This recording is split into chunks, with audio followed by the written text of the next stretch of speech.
Welcome to the Having It All podcast, the show about what it takes to live an abundant, loving life. My name is Matthew Bivens, and each week I'm helping you get out of your head so that you can truly have it all. Let's do it. What's going on, my awesome friend? Welcome back to the podcast. I am Matthew Bivens, your balanced lifestyle coach, and this podcast is the place to learn how to have it all and live your abundant, loving life. If you are tired of feeling stuck and you're looking for a path towards more clarity, more confidence, and more purpose, then my friend, you are in the right place because that is what we talk about here. I drop brand new episodes of the show on the first Tuesday of every month. And if this is your first time here, welcome. Thank you for coming and hanging out with me. I really appreciate it. And I encourage you to go check out the back catalog. I have a lot of episodes. I've covered a lot of topics, and I'm sure to have covered an area that you're feeling stuck in right now. So go check out the back catalog. And on whatever device you're listening to this episode right now, if you could hit that subscribe button, that would be totally awesome because it actually helps the podcast apps and services to share and get this episode and the whole podcast out in front of more listeners. So you would be doing me a solid if you could hit subscribe. And if you ever have a question for me, if you want to pitch a topic to me, if you just want to reach out and say what's up, if you want to inquire about my coaching programs, then shoot me an email at matthew@matthewbivens.com, and I will personally reply to you. All right, today's episode is all about the three things that I'm doing, that I've been doing to create even more results in 2022 this year than last year. And I'm going to talk to you about why you probably are not going to do the things that I'm about to share, because you probably won't. And I'm going to talk about why that is. And the whole idea for this episode, the genesis of it, came out of me just doing a deep dive on my personal habits. You know, as we were coming into this new year, I wanted to get very clear on the things that I wanted to leave back in 2021 and the things that I wanted to really dial in on in 2022. And so I just looked at the habits that I do day in, day out, week in, week out, that help me to have it all and live my best life. And I identified three of them that I want to put some new focus and new intention around and make a couple of adjustments. So I've been doing that, and it's been incredible. And so in this episode, what I'm going to do is I'm going to share with you what those habits are. I'm going to talk about how I'm doing them and how it's working for me. And then I'm going to talk to you about why you probably will not take my advice and try these things out for yourself. And I have two intentions for today.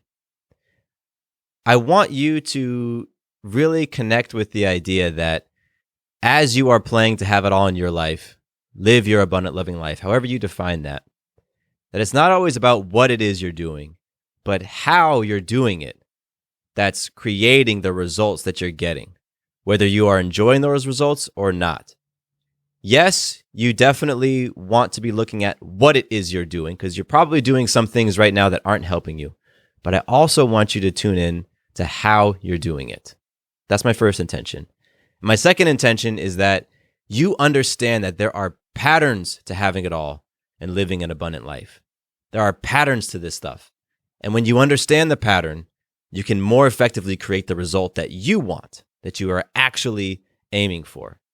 And so I'm sharing with you some patterns today that you're going to find these patterns in successful people of all types. So pay attention, because this is pattern stuff, this is principle stuff, and when you align with it, it creates great results. All right, so as I said, I was reflecting and looking at some of my habits, and the first of my habits that I'm putting more focus on and making a couple adjustments is affirmations. And I can just hear and feel some of the really? Affirmations? That's what you're going to kick this off with? I've heard about affirmations forever. And yes, I'm starting this off with affirmations because it was a habit that when I was first introduced to it and first started doing it, it didn't really do much for me. It didn't get me excited. And recently, past couple of months, I've evolved my affirmation because over the last, I don't know, 5 or 6 years, I've really cultivated affirmations as a powerful habit for me. I recommend everybody do it because there's a lot of stuff that you say to yourself that's not very kind, not very loving, that doesn't hold the space for your greatness and for possibility. And so affirmations is a way for you to re-script and write a new story for yourself, one that's more empowering, one that's more uplifting, one that's healthier, one that's more loving, one that's more encouraging. And that's why I love affirmations. And the change that I've made in my affirmation practice is that I have evolved from simply saying I am statements to really commenting on how things are becoming easier for me, more effortless for me, how I'm getting better at certain things, how I'm becoming more proficient in certain areas. And so what that looks like is I used to say an affirmation like, I am abundant. I am a creator. I am confident. Right? Those are some examples of I am statements when it comes to affirmations. However, now when I get into the mirror and I look myself in the eyes and I take that deep breath in, I start speaking, it sounds more like this. It sounds like, wow, it's really feeling easier for me to come from a space of abundance and to let go of scarcity. I'm getting better and better every day at keeping my agreements at a very, very high rate and having a high level of integrity. I'm really enjoying how fun it feels to take time in the morning to do my affirmations, to take time for myself, and really to get into a centered space. And I'm loving that I'm feeling more and more aligned and more grounded, and I'm more open to feedback and to humility and to just work on myself. I'm more open to that idea. That's how my affirmations sound today. And what I love about it, what has been magical about it is that saying affirmations in that way has become a self-fulfilling prophecy. If I say that things are feeling easier, it feels easier. If I say that I'm having more fun and more joy, then I experience more fun and more joy. That's just how it's happening. That's been my experience the past 2 months as I've made this tweak. The things that I'm saying, I'm speaking it into existence, right? And so I've really loved affirmations for a long time because for a while, it was very uncomfortable for me to stand in the mirror, look myself in the eye, and say something kind and loving about myself. And so that allowed me to do some healing on some old stories that I had cultivated from when I was young, that I am not enough, that I'm not good enough, I'm not smart enough, I'm not handsome enough, I'm not black enough, I'm not man enough, I'm not hardworking enough. And all those stories were just running rampant in my mind for years, and I was feeding those stories and feeding those stories. So over the past 5 or 6 years, I've loved this affirmation habit that I've developed because I can feel those stories having less of an impact and less of a pull on me. And now with the shift that I'm making, instead of I am statements, I'm talking about how things are becoming and feeling easier, more effortless, more connected. I'm now seeing and feeling the shifts in that way as well. And I love it. And one of the things that I've found from this is that the ripples from doing this practice doesn't end when I leave the bathroom. I'm finding it easier to speak kindly of myself in scenarios when I used to judge and compare. And here's an example. I'm at the gym the other morning, and I work out on Monday mornings with a group of people, all different fitness levels. And there's a guy who works out with me there. His name's Joe. And Joe is a super fit guy. I mean, he looks like an action figure. And he and I are typically paired together because we're on similar fitness levels and we can do the same exercises. And so we're doing some squats. You know, we put some weight on the bar and we're squatting. And we're doing the same weight, but I happen to glance over at Joe and it looks a lot more effortless for him. You know, he's going down and up more smoothly than I am. And I started to compare myself. I found myself comparing my performance to Joe's performance. And then one of the ladies who were there, she made some comment like, "Get it, Joe?" Something like that. And I started judging myself like, you don't get those compliments. You don't have people affirming you and paying attention when you're doing squats. And that story that I have fed for many, many years, it just started going. And the beautiful thing was that I was so aware of it. And it's because of the affirmation work, right? Where I have been putting myself into feeling really great and empowered about who I am, that I was able to catch when my internal conversation wanted to take me out of that sweet spot and go down the lane of judging the crap out of myself and being harsh and critical. And so I caught it. And when I caught it, I said to myself, okay, Matthew, it's like a minute has passed. I've been going through this internal conversation for a good minute. And so now I'm standing at the squat rack ready to go, and I have my hands on the bar, and I'm having this conversation. I'm like, Matthew, you get a chance right now to continue feeling crappy, continuing to compare yourself to Joe, or you can choose something else. Do you want to keep feeling crappy and have it impact how you feel and then impact the quality of your workout? Or do you want to affirm yourself, recognize the gains that you've made, reflect on how much stronger you've become, get clear on the goals that you're playing for, stop comparing yourself to him, compare yourself to where you used to be? Do you want to go that way? And I just sat there with my hands on the bar, and I chose path B. I want to feel better. I want to affirm myself. I want to focus on my gains. And it wasn't until I made that decision and decided to shift my energy that then I started and resumed my workout. And it was great. I was able to also celebrate Joe's strength and celebrate Joe's accomplishments while at the same time affirming myself as I'm putting in the reps and squatting up and down. So that's how this stuff is playing out in my life. And it's so important that we connect with the fact that these habits are more than just doing the thing, right? You want to be looking at how you're doing it. That was one of my intentions. Remember, it's not just what you're doing, but how you're doing it. If you're standing in the mirror and affirming yourself and you're saying the words out loud, but internally, you're just like, nah, not true. No way. You're not smart. You're not beautiful. Look at that mole. Look at that bump on your nose. There's no way you're beautiful. Then you're going to have a hard time believing it and feeling it, and it's not going to have as much of a ripple when you leave that bathroom and go about your life. So this is how I have been honing in on how I'm doing my habit, and I'm seeing that it extends beyond the doing the habit in the first place, which is sitting in the bathroom and speaking my affirmations. It's extending beyond that out into the real world, where that's where the rubber meets the road.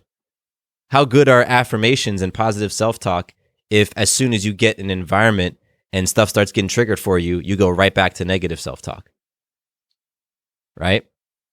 So that's my first example for you. Reflect on what comes up for you in that, and reflect on if you are doing some affirmations and what is the quality of your self-talk. That's a good takeaway. It's a good thing to think about. The second habit that I've been looking at and examining and making some tweaks in is the habit of getting clear on my vision and writing things down. So I shared in an episode earlier in the year that I was very, very inspired by a Steve Harvey motivational video where he talks about writing down your 300 asks.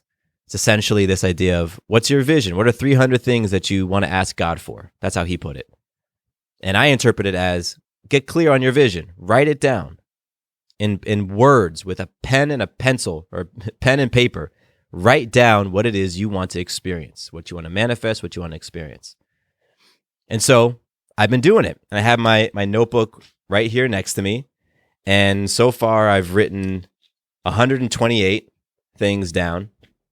And what I do is I will create time and space for this, right? Because it takes a little while, for me at least, to get myself into that space, that mental, emotional space of getting clear on what I want. This isn't like a rushed exercise. So typically I draw a bath. I like to sit in the bathtub, and I have my notebook, and I put on some music, some like chill, instrumental music. And then I start writing. And I've been so surprised at how much I'm loving this exercise. In the past, I used to feel like I should be doing journaling, like gratitude journaling. And I just had this belief that I just don't have the time for this type of thing. I don't have the time for it. And I had this belief that I'm not going to enjoy writing for prolonged periods of time. And for me, I'm like, I speak. I get on the microphone and I speak, and I get in front of people and I speak. I don't write. I'm a speaker. I don't do that. And these are the beliefs that I had in my mind. But I felt inspired to do this 300 asks, and I sat down and I'm loving it. And now the feeling I get is the feeling like a kid who's writing a Christmas list for Santa. Like, I remember when I was a kid and I would write my list, I would write that list with the excitement and anticipation that anything I put on that list, I'm going to receive. Now, I didn't always receive it. My mom and dad weren't about to just, shell out for every crazy thing I had on my list. But it was the energy of it. Everything that I wrote down, I knew it was going to come to me. And that, excuse me, I got so excited to hit my mic. And that is the energy and the intention that I'm doing this exercise. As I'm writing down 300 things that I see in my vision for my life and myself and those around me, it's with the emotion and the anticipation and the expectation that it's on its way. It's like ordering a pizza. I remember used to order, back in the day, I would order a pizza. This is when I'd be watching Blockbuster videos also. But you place an order for a pizza, and I always expected that pizza to show up, right? You never order a pizza and then not expect it to arrive. No. And so that's the sort of the mindset that I'm going into this. When I sit here and I write down something I want to experience, it's with the expectation that, okay, I just placed my order. Now, all I have to do is be patient, take inspired action, be grateful, be humble, prepare the space for the thing that I've requested. And so I'm really enjoying this practice, and the energy that I'm taking into this habit, this writing things down habit, is the energy of, I love visualizing my future. My conversation around it is, how exciting is it to be this clear on what it is that I want? And my conversation is, I can already feel what it's going to be like when this thing is in front of me, when my life looks this way and feels this way. That's the sort of intention that I have around this practice. And what's really cool, as I said, I'm 128 items into it, and I've already scratched a few things off, which is badass. It's been 60 days at most, and I'm already scratching things off. So that's a beautiful part of it.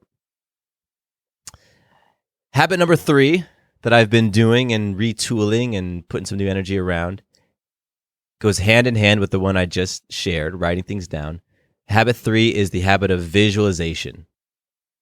So this is the habit of, after you've written down what you want, you visualize it.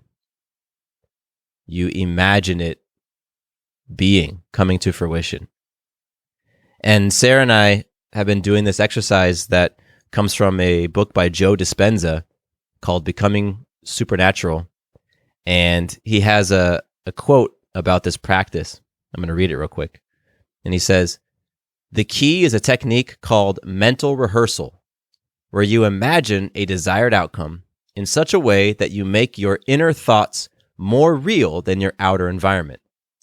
If you combine a clear intention of the new future you want with an elevated emotion, such as joy and gratitude, you can give your body a taste of this future experience in the present moment." So what Joe Dispenza is talking about is marrying that clear intention with the elevated emotion. And so this is how the practice has looked for me. On my phone, I'm looking at it right now, I have this PDF. It's called 2022 Bivens Intentions.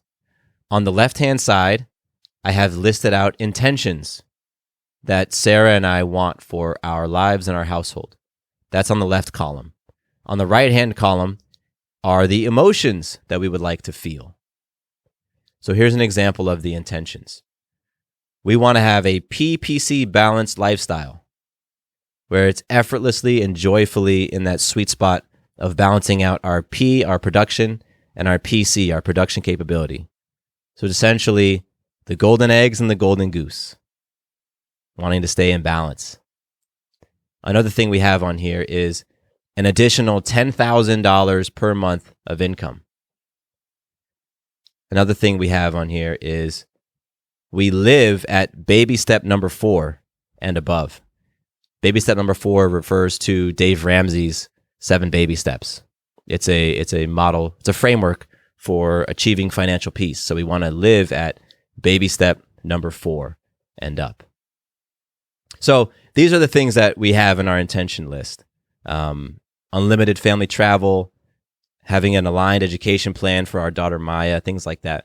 And then on the emotion side, the elevated emotions we want to feel and experience are turned on, creative, joyful, confident, grateful, open to receive. So here's how I have been doing this visualization using this Joe Dispenza exercise. So I'll look at my list of clear intentions. Let's just go back to the $10,000, an additional $10,000 per month of income. So what I'll do is I'll close my eyes. I'm going to close my eyes right now. I'm just going to say to myself, $10,000, additional $10,000. Okay. How's that going to feel? That's going to feel incredible. Open up the bank account and see that number in there. And how's it going to feel to be able to put that money towards debts, towards investments, towards giving and contributing to others? It's going to feel incredible to have all of those, that 3 to 6 month living expenses put aside and watch that money making money for us. It's going to be incredible to have all of the different accounts in place to usher in that money and have that plan to know exactly where we're going to put those additional funds. And this is sort of the conversation I'm having in my mind as I'm visualizing that intention, additional $10,000 per month of income. And so I sit there and I just kind of go through the feeling and description of what it's going to be like, look like, and feel like.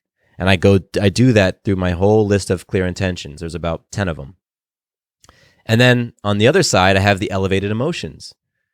And so what I'll do is I'll look at the emotions and I'll just do the same sort of thing. My first emotion on my list is turned on. So I'll close my eyes and I'll say, okay, turned on. What does turned on feel like? Well, turned on just feels like that excited buzz going through my body. I know what that feeling is like from a sexual standpoint, to feel turned on, like I really want to pounce and engage fully.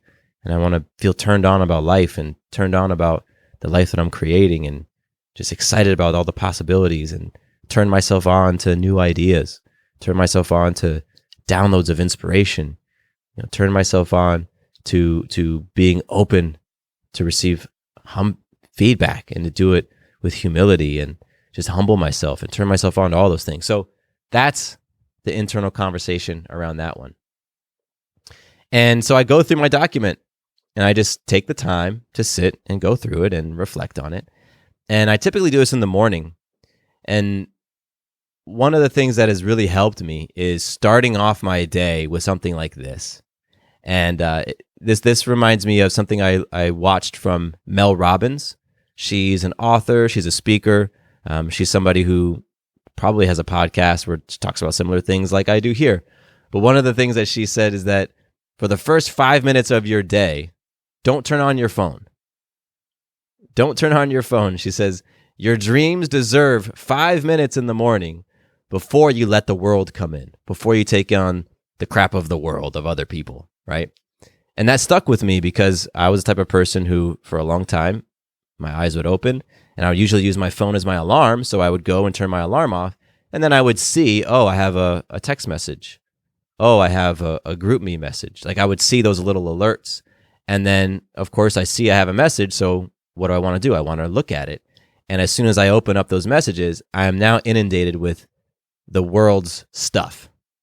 And 9 times out of 10, it's going to create some sort of feeling of expectation or stress or anxiety or overwhelm or dislike. And so I do this visualization practice before I ever look at my phone, open up that stuff. And I recommend for you as well, give yourself those 5 minutes of every morning. Your dreams deserve at least 5 minutes of your time before you let the world's stuff in. And by doing this visualization, what it's doing is it's helping me to get into my sweet spot, right? That place where I feel peaceful and joyful and excited about what I'm creating and open to new possibilities, and where I feel really present. And what getting into my sweet spot first thing in the morning does is it helps me to recognize when I'm not in my sweet spot, when I'm feeling anxious or scared or angry or rushed. And here's an example of that. This happened last week. I wake up in the morning and I got up a little bit before I know Maya's going to get up. So I did my visualization, right? And I sat there and I didn't even use my phone because I know what's on my intentions list and my emotions list. So I just went through each one of those items in my mind. It felt great. It felt awesome to do the exercise, and that was wonderful because it was effective. But then it also felt great to just take that time for myself. It was like a pat on my back. So then I got out of bed and Maya comes in and we start our day. And I go in and am getting her ready for school. And, there's a time frame that I try to get her to school. So I'm aware that the clock is sort of ticking and we're moving a little bit slow. And I sort of feel myself wanting to hurry up a little bit. And then I see our dog, Bruce, and he's in his kennel and he's just chewing.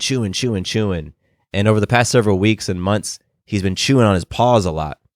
And that's a triggering thing for me because when he's sort of being like a little anxious on his body and biting and stuff, it makes me feel like I'm being a bad dog owner in some way, that I'm neglecting him, that I'm creating a stressful environment for him, that, I know that it's probably just allergies, but it's a triggering thing for me. So I see him in the corner chewing himself and I get triggered. And now the feelings are getting me out of my sweet spot. I did my visualization to get in my sweet spot, but now the clock is ticking and we got to get out the door. I'm feeling a little rushed. The dog's chewing himself. I'm feeling a little triggered and frustrated. And I started to catch myself being short with Maya, being short with the dog, and just catching myself out of the sweet spot. And so I stopped. I was like, you're out of your sweet spot, man. You were just in it 20 minutes ago, but now you're letting circumstance get you out of it. And so in my mind, I'm like, okay, I want to do something to get back in my sweet spot. And so what I came up with was, let me love on Maya. Let me affirm and show appreciation to Maya. So I called her over. I said, Maya, come here. Come sit on the couch with me. And I went over. I sat on the couch. And I just affirmed her. I just was like, baby girl, I'm so grateful that we chose each other. And I really love being your daddy. And it's such a magical thing watching you grow up. And here we are getting ready for you to go to pre-K, and I know you're going to have so much fun with your friends, and I just want you to know that I love you and I appreciate you. I see you. And I just, I had this sweet conversation with her, and it was funny because she has this small little smile on her face because she knows this isn't the first time Daddy said those things to her. And she looks at me and she's like, Daddy, why are your eyes looking watery? And I laughed. I'm like, my eyes aren't watery. She's like, Daddy, yeah, it looks like your eyes are watery. I said, baby girl, just because I'm saying something sweet to you doesn't mean that I'm going to cry, and I got a good laugh out of that. But the whole point is it worked. I got back in my sweet spot. And then from there, we stood up and we continued going throughout the morning. And the rest of the morning was great. And I felt more centered. I felt more peaceful. Bruce didn't stop chewing himself. The clock didn't stop ticking, but I felt better. And that was the point. And so this habit of visualization has been so powerful for me because it helps put me in this space of beingness and feeling that state that I want to be in. It's what Joe Dispenza said in the quote I read earlier, mental rehearsal, right? It's when you imagine that desired outcome in such a way that you make your inner thoughts more real than your outer environment. That's what I did. I made my inner thoughts, the feelings of peace and joy and gratitude and love, was more real than the outer environment, which I was relating to the outer environment as stressful, as panicked and rushed. Not panicked, but just feeling rushed because of the clock that was going, that I got to get Maya to school at a certain time. And I do the practice of sitting down, affirming Maya, getting into that heart space, I was able to create an inner environment that was more real than my outer environment. And to me, that's very empowering. It's very empowering to be able to catch myself when I'm out of the groove. And so for you, as you're reflecting on this habit, this visualization, ask yourself, when do you connect with that vision of your future that you're wanting to play for? That compelling future that is drawing you, that's pulling you. When do you make time to get clear on it and then connect with it? And when you connect with it and you find yourself in that space of feeling those emotions, those strong emotions, those elevated emotions that you want to feel, are you then able to catch yourself when you're no longer feeling those emotions, when you get out of your sweet spot? Do you catch yourself and do you do anything about it? Or do you just get out of that sweet spot and now you're in the lane of stress and anxiety and fear and scarcity and anger, and you just stay in that lane for the rest of your day? So those are the three habits, the three very simple habits that I've been doing for a long time that I'm now tweaking and adjusting. The affirmations, writing down my vision, and then the visualization. And so now here's why you probably won't do them.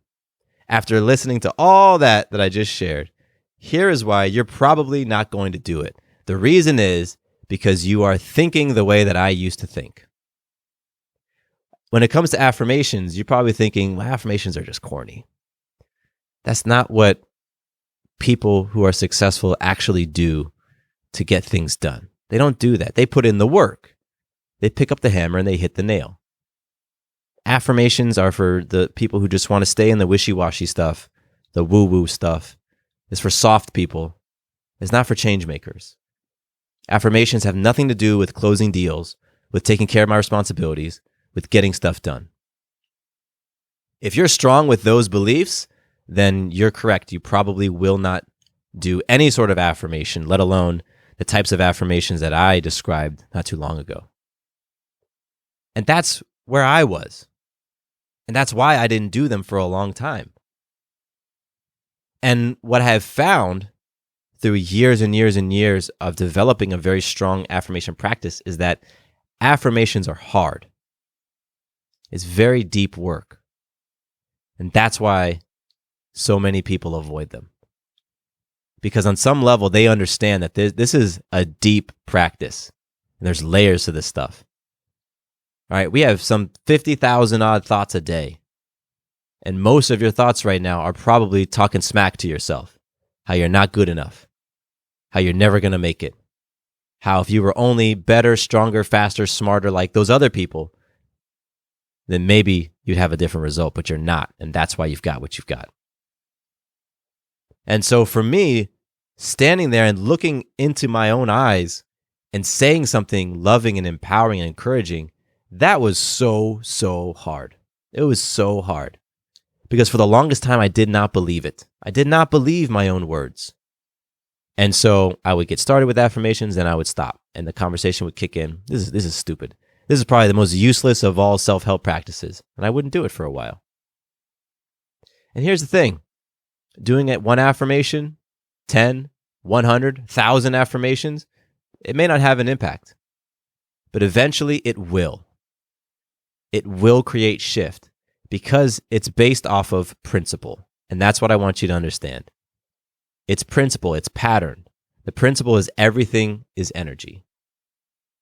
And if your internal environment is full of doubtful, critical, judgmental, harsh energy, then that's the lens through which you're going to see the world. And that's the energy that you're putting into all the results, all the things that you're creating. You're going to come at it with that fear-based energy and fear-based perspective. And you're going to have fear-based expectations on the things that you create. I was reading an interview about Mary J. Blige, and she was talking about the impact that affirmations have had on her life. She's talking about a lot of things, but that's what I took away from the interview. And if you don't know who Mary J. Blige is, she's a music icon. She's queen of hip-hop and R&B, and she's been doing it since the 90s. She was doing it for a minute. And she's actually going to be performing at the Super Bowl this year. She's won tons and tons of Grammys. She's been nominated for Oscars. And she's seen as this beauty icon, this fashion icon, right?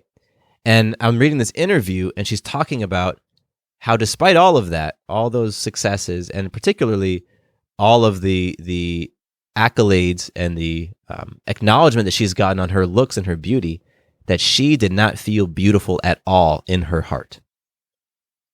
And I thought, wow, that's how it happens. Just because a person presents a certain way does not mean that they feel that certain way. Just because a person looks like they have it all on the surface does not mean that they have it all as substance internally. Because remember, having it all has nothing to do with what you possess. It doesn't have to do with your awards, your houses, your cars, your money. It has to do with your state of being. Who are you on the inside? How do you relate to yourself on the inside? And so in the interview, Mary J. Blige says that she didn't feel beautiful, and she didn't start feeling beautiful until around 2016, 2017. And she was doing this movie called Mudbound. And in that movie, I don't know exactly when it takes place. It might be the early 1900s, maybe 1800s. And so she's playing a character, and no makeup, her hair's not done, right? She's wearing very plain, simple clothing, and she would look at herself in the mirror as she was getting ready, and she had more kind, loving things to say about the character than she did about herself. She thought the character that she was portraying was more beautiful than she was. I mean, think about that. This is her playing the character, but her level of self-love and conversation about herself was so low that she couldn't pay herself the same compliments that she could pay the character, and she's playing the character. And so she worked on affirmations. And she says, I have a quote from the article. She says, "I would do it in the morning because that's the time when your hair is not done and you have no makeup on. You're just kind of dealing with yourself for real." And what she would say to herself is, "Good morning, gorgeous. I love you. I got you. I need you." And so again, this is a person who for years was celebrated as a fashion beauty icon, but didn't see herself as beautiful. And so she recognized on some level that it was her self-talk that was contributing to her beliefs about herself. And so she set about changing her self-talk, and she did it through morning mirror affirmations. So this isn't just stuff that I'm here offering up to you and saying, hey, consider doing this habit. These are things that real people are doing out there in the world who are experiencing all sorts of levels of self-worth. Everybody's on a different rung on the self-worth ladder. And if you find yourself feeling kind of low on that ladder, then yeah, you might want to take a look at your self-talk and really examine it. So here's why you probably won't do the writing it down habit, the habit of getting clear on what it is that you want in life. It's because you might be thinking the way that I used to think. I used to think, man, that's just a waste of time. Self-reflection is not how people get stuff done. It's not about sitting here and thinking about what I want. It's about going out there and actually doing it. Writing things down is not going to check anything off of my to-do list for today. I've got so many things on my plate. I got these kids, I got this job, I got this partner. I got so many things on my plate that I don't have the time to just stop and write stuff down. And you know what? Journaling and writing stuff down, it's not even masculine anyway. I'm not into that. That's not what men do. We don't do that. And you know, if I go a little deeper, I just don't even think I have anything to say. And I don't really feel like if I wrote anything down, I don't feel like it's going to ever come to fruition anyway, so why do it? If you think like that, the way I used to think, then yeah, you're probably not going to do it. And what I've found and what I've learned through this habit is that self-reflection is hard. It's hard because you got to process all those thoughts that have been running on autopilot. Oh yeah. There's some studies out there that say anywhere from 50 to 90% of what you do in a day, what you do, what you think, what you say, how you engage with people is habit. 50 to 90% of what you do is habit. Think about that. Imagine if 90% of the way you treat people, 90% of what you do in your day, 90% of how you spend your money, 90% of how you think about yourself is just simply habit, something that you've done so many times that now you do it automatically. And so if you never stop and reflect and ask yourself, does this story benefit me? Does this belief help me? Do these thoughts aid me in getting where I want to go? If you never do that, then you just keep running that habit. You keep running on autopilot. And you're frustrated because you aren't making progress in key areas. Your relationships aren't shifting, your money's not shifting, your health's not shifting. But I'm doing all these things, but you're not addressing what's really going on. Then 90% of your thoughts, those 50,000 thoughts, 90% of them are just taking you in the opposite direction. And a lot of us have built up these habitual thoughts and stories and beliefs to keep us safe because we weren't treated so well when we were young. Because maybe you were abused. Maybe you were neglected.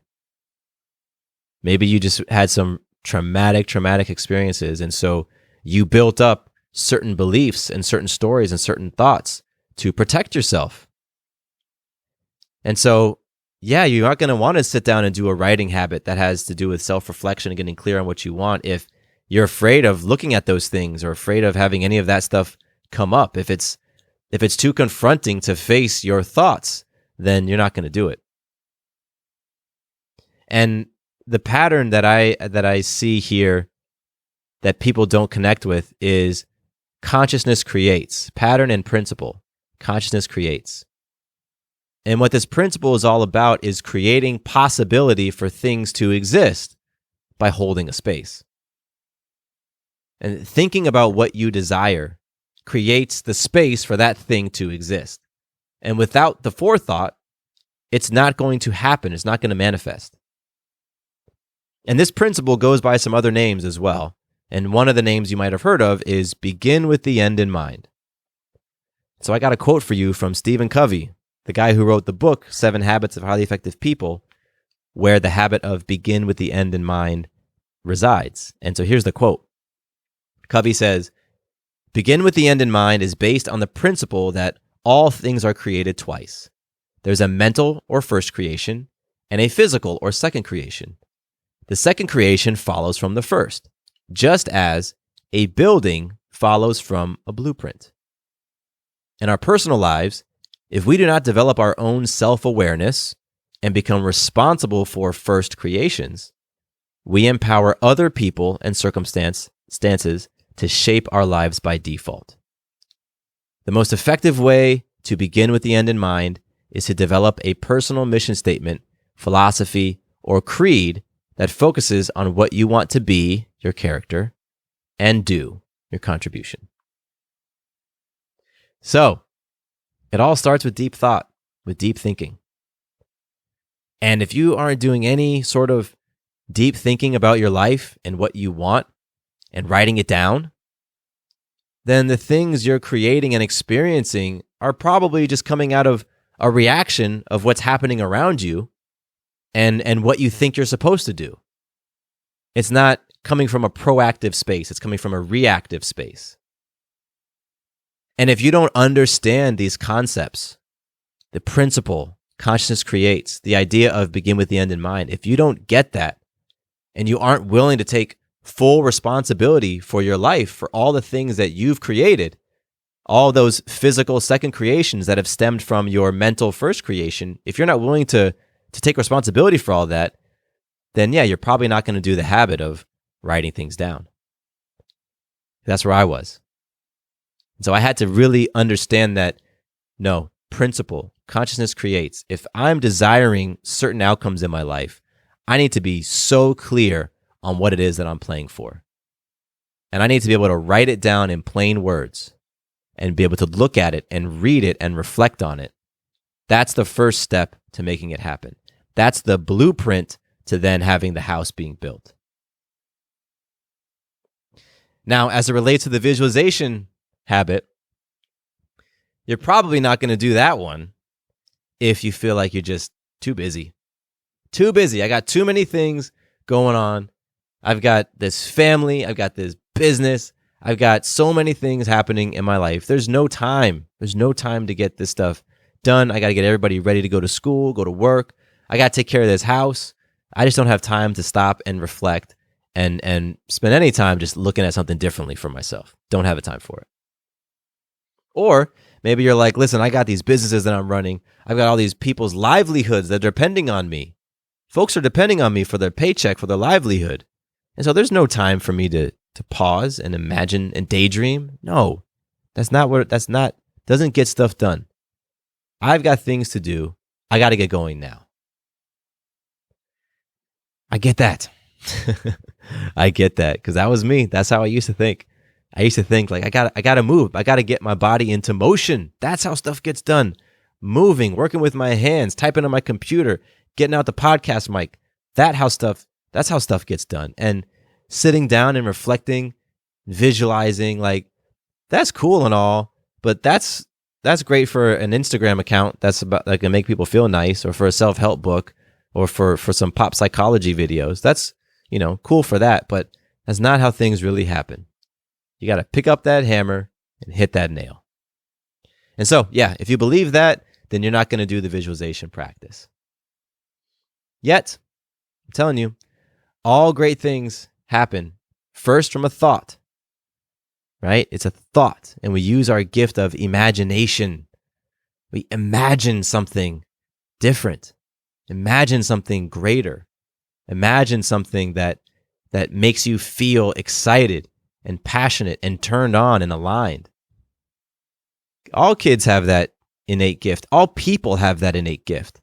But at some point in time, as we transition into adulthood, we lose that gift and we believe that it's not an important gift. But guess what? No animals that we know of have the ability to imagine something. It's part of your innate gifts as a human, the imagination. But you're probably not using it. Or you're probably not using it in ways that are empowering and beneficial to creating a greater future for yourself. You're probably using it to imagine the worst possible scenario happening. And so the truth is that people that you see out there in life, or people that you know who are living the life that they want, they had an idea of what they wanted that led them to create what they have now. You don't stumble into the life that you want. You intend it. I'll say it again. You do not stumble into your dream life. You do not stumble into a greater version of yourself. You do that with intention, with forethought, with thinking about things, with writing things down, with imagining something different and greater for yourself. That's how it happens. And so you're not going to do the visualization work, that habit, if you just don't feel like it's a worthy practice, if you just don't buy it at all. And there's a story from Michael Phelps, the insanely decorated Olympic champion swimmer. I mean, I think he still might be the most decorated Olympian of all time, but he's got 20-something medals in swimming, and he was a king for so long. And he was known as somebody who had an insane capability of visualization. And so I was watching an interview just about his mental practice, and his coach is that guy named Bob Bowman. He was talking about how Michael Phelps would imagine not just winning the race, not just achieving the world record and the gold medal, but he would visualize every possible scenario that could go wrong. And he would mentally prepare for all of it. He would mentally prepare for all things to go right and all things to go wrong. And when he did his mental preparation, it was, a calm, peaceful, eyes closed type of moment where he would play through all the scenarios in his mind. And he would go through all the steps and go through the strokes as if he was actually in the pool. He's actually at the starting block. He's actually hitting the water. He's actually moving his arms. And he would visualize all of this, all of this, all of this. And so in 2008, I think it was, in 2008 Olympics, he's in Beijing and he's swimming the 200-meter butterfly. And this is a medal race. So, if he wins, he gets a gold medal. Dives into the water, his goggles break. And throughout the race, his goggles fill up with water. and he can't see. So now he's swimming blind, and he's in the Olympics. This is the worst time to have this sort of situation happen. But guess what? Phelps had practiced this. He had visualized all different scenarios. He had imagined, well, what would it look like and feel like if this were to happen, if my goggles were to break? And that work paid off because he won. And not only did he win, he set a world record in the process. That's the power of visualization. And this is a kid who in the 6th grade is diagnosed with ADHD. His teachers would look at him and be like, listen, little Michael Phelps, he can't sit still. He's fidgeting all the time. He's being a nuisance, a disruption in class. There's something wrong with this young man. And he went from this 11-year-old kid diagnosed with ADHD, couldn't sit still for a minute, to somebody who mastered his craft and got to the top of his craft. And a big reason why he was able to do that is because he saw that possibility for himself. He visualized himself being there. He visualized himself succeeding. And he cultivated such a strong habit of visualization that it benefited him in moments where things went well and when the worst possible scenario happened in the pool.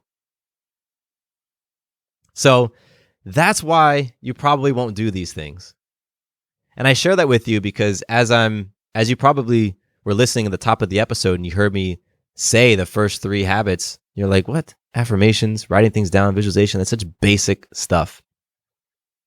And you know what? A lot of these things are basic. They are. You listen to this podcast, you probably don't hear a habit that is so novel and new and amazing that you've never, oh my gosh, I've never heard this before. Matthew just dropped some serious knowledge on me. I've never heard it in all my thousands of hours I've listened to podcasts. Nope. It's because this stuff does come down to simple things. Simple things that you do again and again, and you look at and you tweak them and you reflect on them. And that's the point. You know what's cool is this whole episode idea actually came out of one of my morning sessions where I was doing my affirmations, I was reading through my intentions and emotion, and I was writing down what I wanted to create. And this is where the idea came from.